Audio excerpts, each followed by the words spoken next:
Okay, so in this video, we will consider an example of building a confidence interval for a true proportion of a population. So the situation is the same as our two previous videos. We have a factory that manufactures products derived from apples. And we are interested here, if you look at the question, we want to construct a 95% confidence interval for the true proportion of apples that are rejected, thus P. Recall the situation. Apples are going through this factory, but they are inspected, so not every apple makes the cut. Some are rejected. And the question is, well, what is, out of the entire population of apples going through this factory, what is the proportion of those apples that are rejected?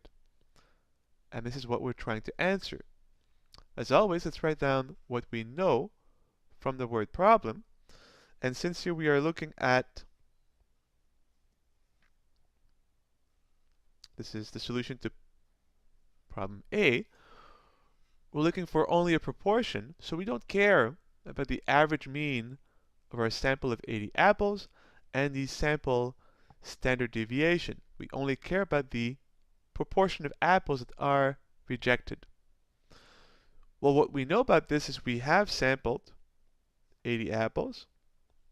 We have a sample size of 80, and we have obtained a sample proportion, right? Out of the 80 apples that were inspected, 8 were rejected, discarded. That is our estimate for P, which we call, if you remember, P hat. So P hat is the sample proportion of apples that were rejected, discarded. And we said that 8 apples were rejected out of the 80 apples that were inspected. You can simplify. This will give you 8 over 80, cancel the 8, 1 over 10, which is simply 0.1. And we know that P hat is an approximation to P, right? P hat is the proportion of apples that were rejected from our sample of 80 apples. P is the true proportion of apples that are rejected from the entire population of apples going through this factory. So we know that P hat is an estimate for the true proportion. And that's what we want to do now. How good is this approximation? Well, we will find out by constructing a 95% confidence interval for P. Because saying that P is approximately 0.1 is not really precise. Once we have our confidence interval, we'll have a much better idea for the possible range of values that P may take. Well, we also have, of course, the complement to P hat, which we call Q hat, and that is the probability of an apple not being rejected, so therefore making the cut, and that is just 1 minus P hat. Well, 1 minus 0.1 is 0.9.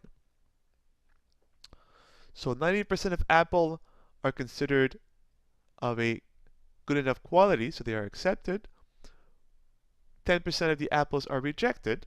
And as always, when you want to build a confidence interval, you need a statistic. So here's the statistic for a proportion.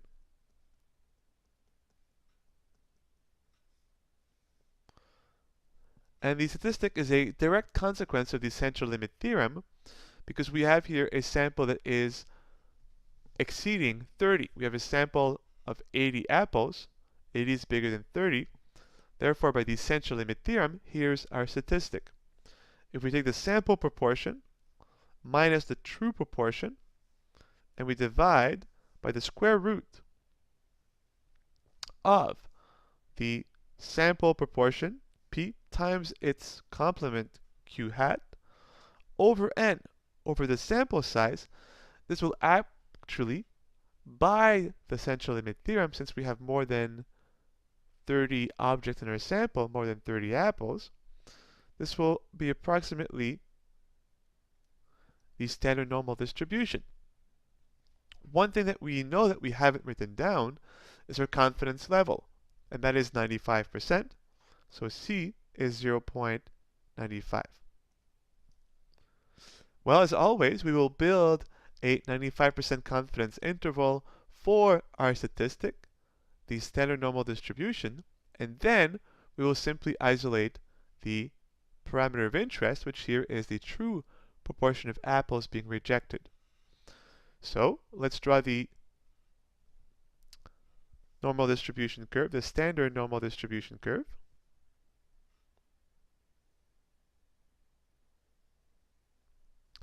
As always, it is symmetric around a mean of 0.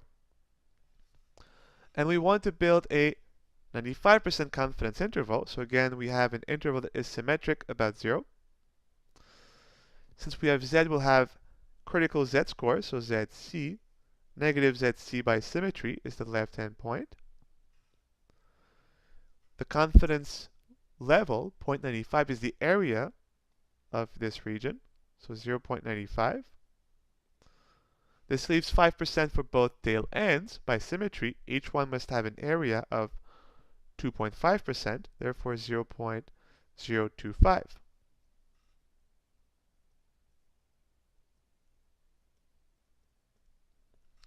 We can now find the value of negative ZC using our table for the standard normal distribution.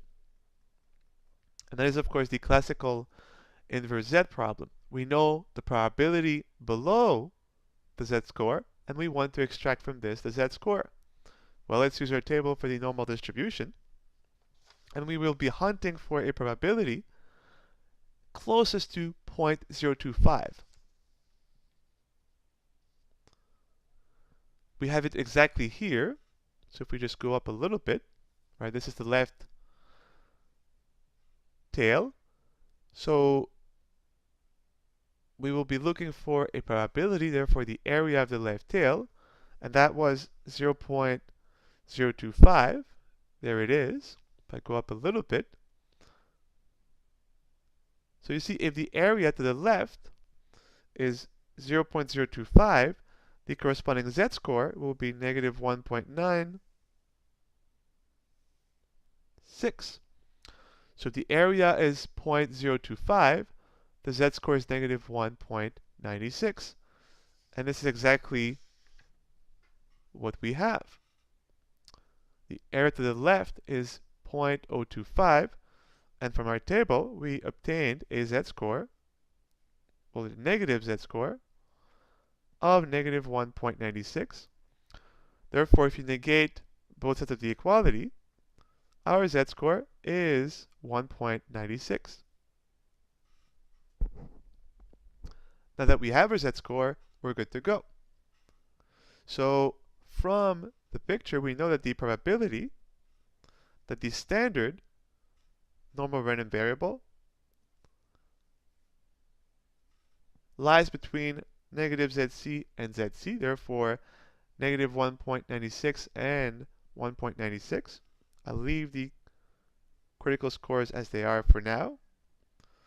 So the probability that the standard normal random variable lies between these 2 points is 95%.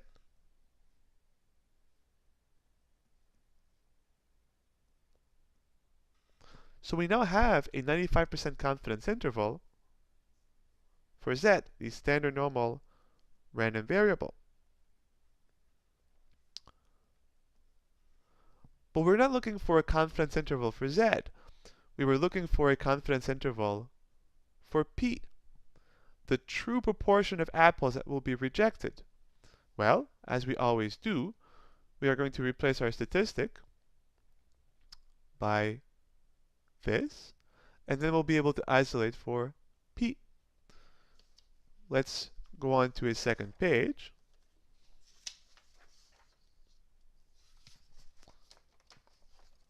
So our Z was simply P hat minus P over the square root of P hat Q hat over N. This is our Z, right? And this was between the two critical scores, ZC and negative ZC. And now all we want is a confidence interval for P, so we simply have to isolate P in these two inequalities. So the first step would be to multiply across the inequalities by this quantity right here. So we'll get negative ZC times this, if you bring it up, so times the root of P hat Q hat over N. This will be at most, well, if you send this back up, you're left with P hat minus P, which will be at most, you multiply through by this, you'll have this times ZC. So ZC times the square root of P hat Q hat over N. Well, if you want to isolate for P, subtract P hat across the inequalities, so you'll have minus P hat here. And to save ourselves a bit of writing, if you notice, if we do the sample proportion minus the true proportion, what you get is simply the error.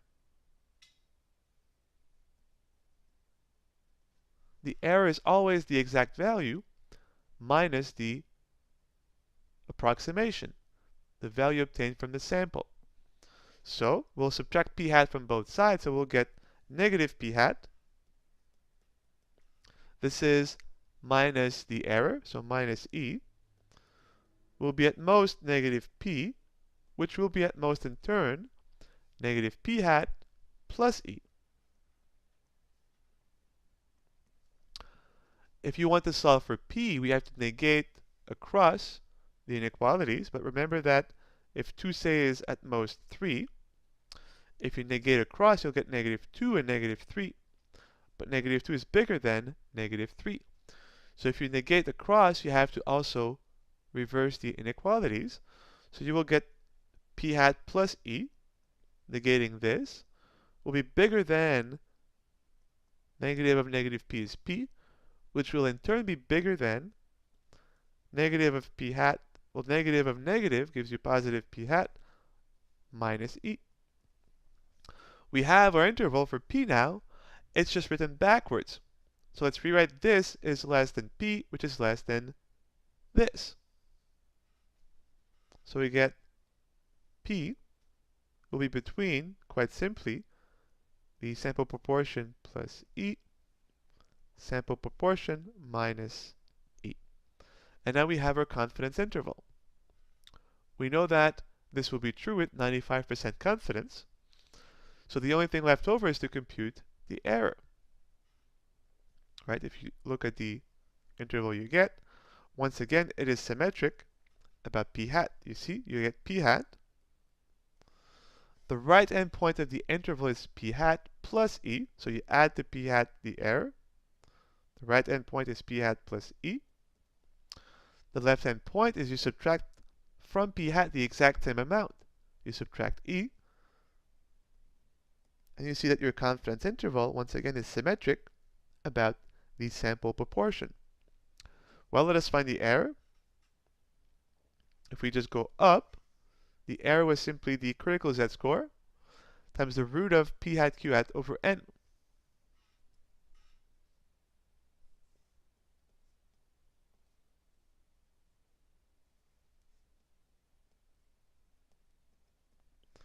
And we know everything. If you look back, the critical z-score was 1.96 times the square root of P hat we found was 0.1 times Q hat was the complement 0.9 over N, which was our sample size of 80. Let's compute the square root of this and then times 1.96. This will be approximately, let's see, so the root of 0.1 times 0.9 divided by 80 times 1.96, and we get approximately 0.0657. And that is the error. So now let's find the left and the right endpoint of our interval. So p hat minus the error, p hat plus the error. Keep in mind that p hat is simply 0.1. So we'll do 0.1 minus 0.0657, the error, which is approximately 0.0343. The right endpoint of our interval is p hat 0.1 plus the error, 0.0657, which gives us 0.1657. And now we have our conclusion. The left endpoint of our interval is roughly 3.43%. The right endpoint is roughly 16.57%. And because again p is a proportion, you can leave it as a decimal or as a percentage.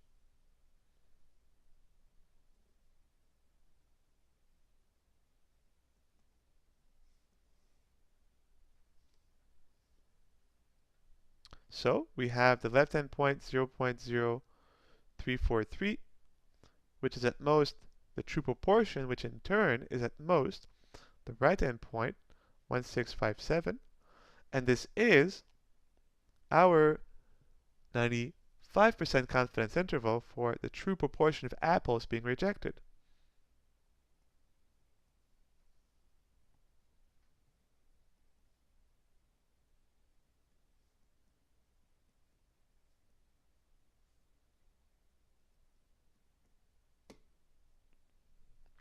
So think of what this is saying. We took a sample of 80 apples.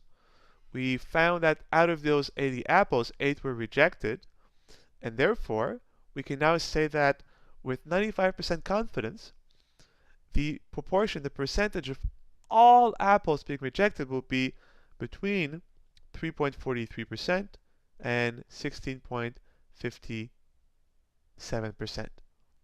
And again, it's a rather powerful result, because all we did is we took a really small portion of our population. We only sampled 80 apples, and from that alone, we can say with 95% confidence that if you were to look at all apples going through this factory, between 3.43% to 16.57% of those apples would be rejected. And that is a statement again about the true proportion of all apples being rejected. And that's question A. Question B and C, you'll see, is very short. Let's go back to question B now, that we have just answered question A. What is question B? We're asking how large should your sample be? That's n. So n here is the unknown. If you want to be 99% confident, the confidence level, that the true proportion of rejected apples, therefore p, is within 1% of the sample proportion. That is the error. So we have an error of 1%, a confidence level of 99%, and we're asking how big should our sample be to meet this confidence level and this error requirement. So let's do this.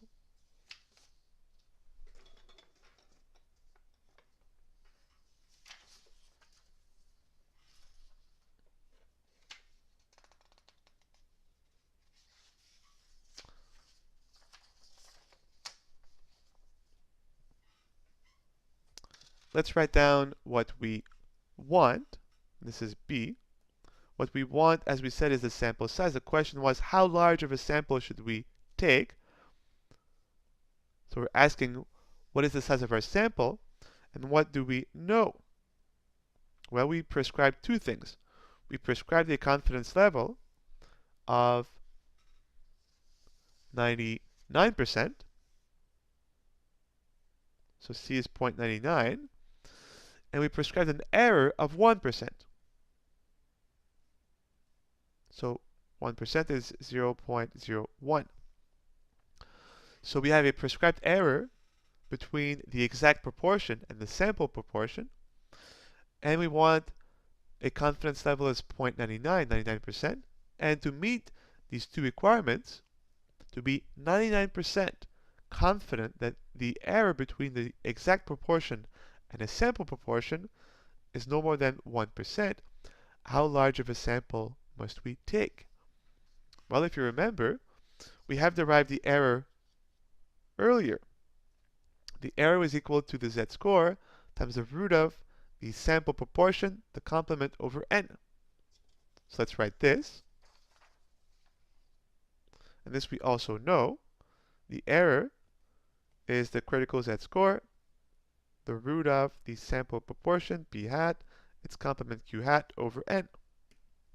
Well, think of it. We already have these two estimates. We found that p hat was 10%, and q hat was therefore 90%. And if you think of it, well, we know the error. We know p hat and q hat. Since we have a confidence level, we will be able to find the critical z-score. So we'll know here E, ZC, p hat, q hat. The only unknown is n. We can then solve for n, and we'll be done. Let us find the critical z-score first. A z-score means the standard normal distribution, so let's draw it.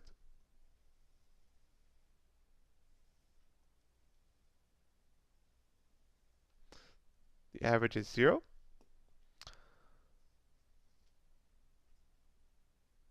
Again, we have a symmetric interval between around 0, negative ZC to ZC.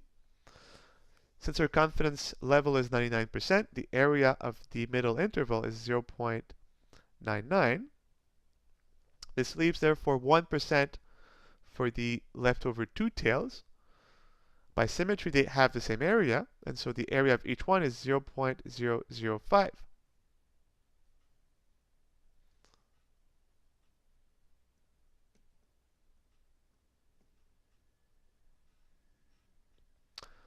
And now we can use our table for the standard normal distribution. We'll find the negative z-score. The area below this value is 0.005.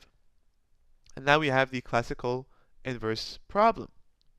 We know the probability below the z-score, and we want to extract the z-score. Since we have a negative z-score, we use the first side of our distribution table, and we look for a probability of 5%. 0.005, not 5, but 0.5%, sorry. So 0.005, if you look here, we have again a tie. We have 0.0051, 0.0049. They're equally close to 0.005, so you can take either. Let's go with, say, this one. So the z-score, that corresponds to an area of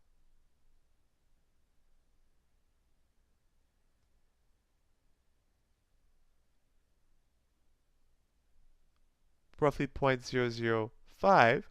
The z-score is then negative 2.58. And now we have our negative z-score.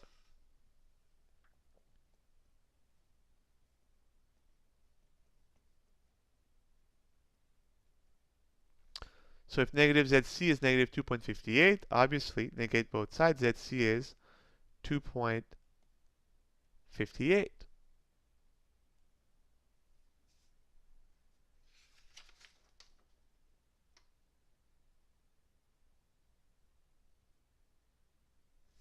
Now, we're good to go. We have the value for the critical z-score, the error, p hat and q hat. We can now solve for n. We'll solve for n first, leaving these as variables, and then we'll just plug the values back in.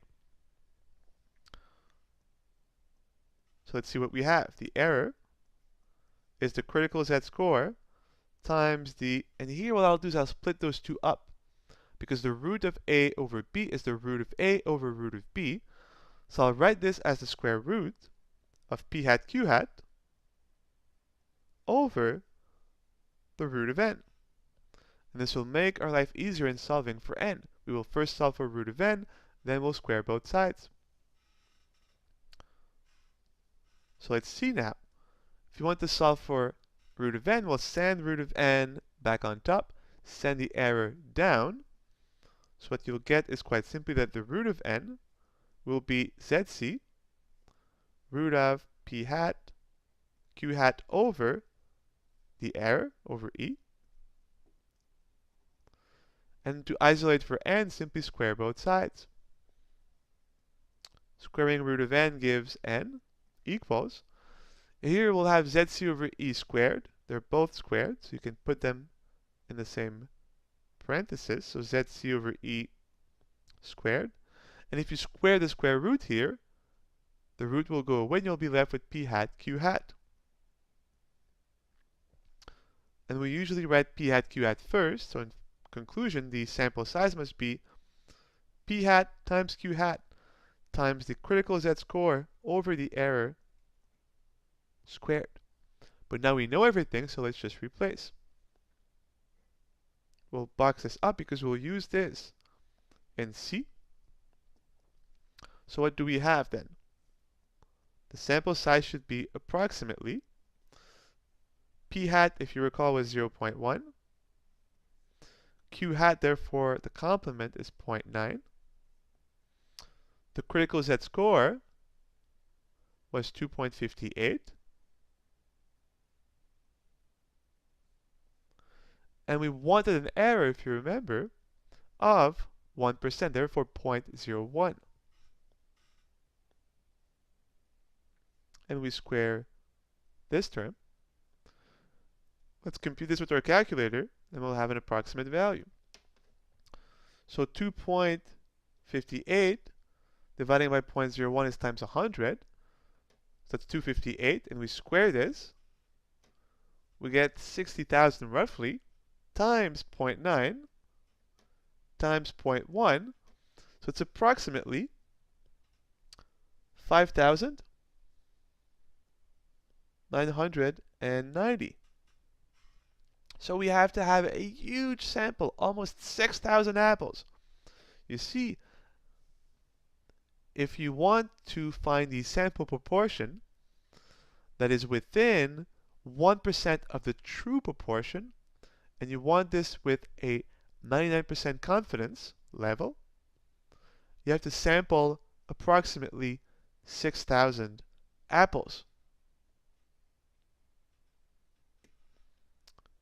And this is, well, surprising, yes and no, because we know that the smaller the error between the approximate value from the sample and the exact value, the smaller the error, the bigger the sample must be.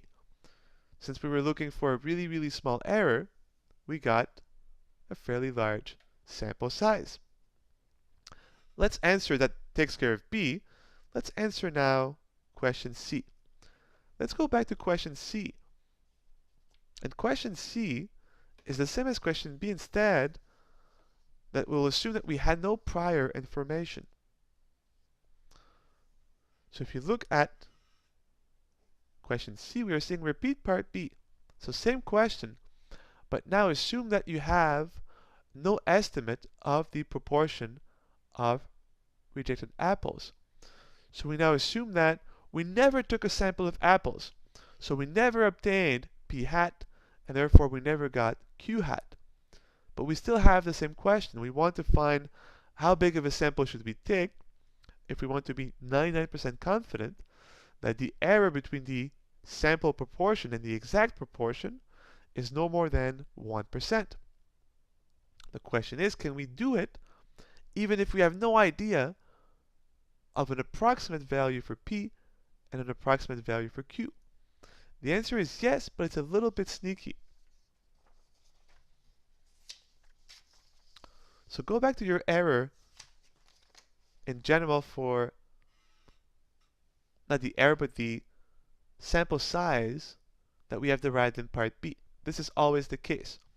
But if we don't know p hat and q hat, well, what do we do here? And the idea is, well, let's see if we can plan for the worst case scenario. Let's look at this expression. P hat, Q hat. Well, Q hat is simply 1 minus P hat. Because P hat is a proportion, if you multiply out, you'll get negative with this term, negative P hat squared plus P hat. So what we have is a quadratic. But because P hat is a proportion, it will always be between 0 and 1. So let's graph now this function for P hat between 0 and 1. And let's ask ourselves, what is the greatest value?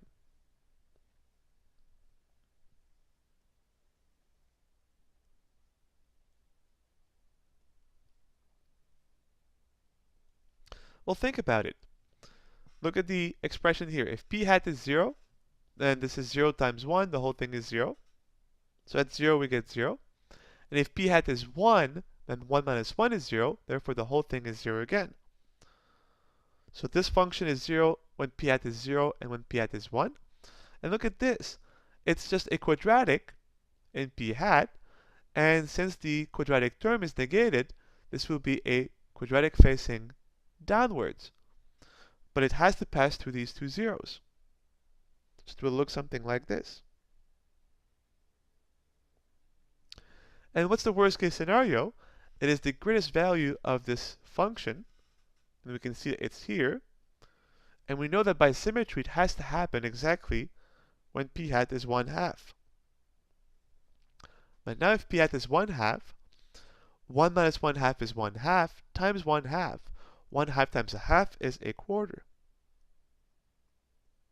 So you see, the largest value that P hat, Q hat can attain is a quarter. So P hat, Q hat will never exceed 1/4. So the 1/4 is your worst case scenario. So if you have no estimate, so suppose that you never took a sample of apples and you never found an approximate proportion of which for the apples that were rejected, then you can't use this formula, but you can instead go with the worst case scenario and say that the sample size will be, replacing this by its greatest possible value of a quarter, times now the critical z-score over the error squared. And because P hat, Q hat will never be bigger than this, you will have, in a sense, a sample set is a little too large, but it will guarantee that you will meet the requirement of the confidence level and the error between the sample proportion and the exact proportion. And now again, we can just plug in the values. So n will be approximately a quarter times ZC over E squared, well, it's right here, so it's 2.58 over 0.01 squared. Again, 2.58 over 1% is 258. If we square this, then we multiply by a quarter, so you divide by 4, and you get now approximately 16,641. And it's a pretty dramatic difference. You see, with prior information, having taken a sample of size 80, so 80 apples, having found that 8 of those apples were rejected, we had an estimate for P and then Q hat, and we obtained that to meet the requirements that we wanted to be 99% confident that the error between the sample proportion and the exact proportion P was no more than 1%, we had to take a sample of approximately 6,000 apples. But now, if we had not obtained a sample before, therefore an estimate for P and P hat, then we would go with sampling about 17,000 apples. So you see that having prior information can save yourself quite a bit of work. And that's it. So always remember that if you have prior estimates for the proportion, the true population proportion. So p hat is the approximate value. Then this is how you find the appropriate sample size given a confidence level and an error bound. If you have no prior information, so you don't know p hat and q hat, you did not sample any subjects from your population, you go with the worst case scenario, which is a quarter, and you just replace p hat q hat by the greatest value of a quarter, and then of course you get a bigger sample, which again makes sense. The less information you have, if you want to be reaching the same level of accuracy, you will need a bigger sample. And sometimes it will be quite dramatic. And that's it.